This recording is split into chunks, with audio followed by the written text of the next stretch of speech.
Hey guys, remember I printed and painted Charger C70 corvette? One of them was used by the House of Organa during Order 66. So, painting is fun, but it's long, it's messy, it's hard to reproduce, so I decided to create another version of the ship in a multicolored theme with an upgraded lighting system.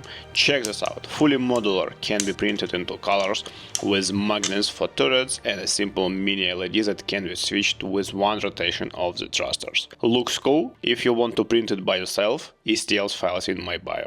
If you want to order a printed version, a link in my bio. Have fun!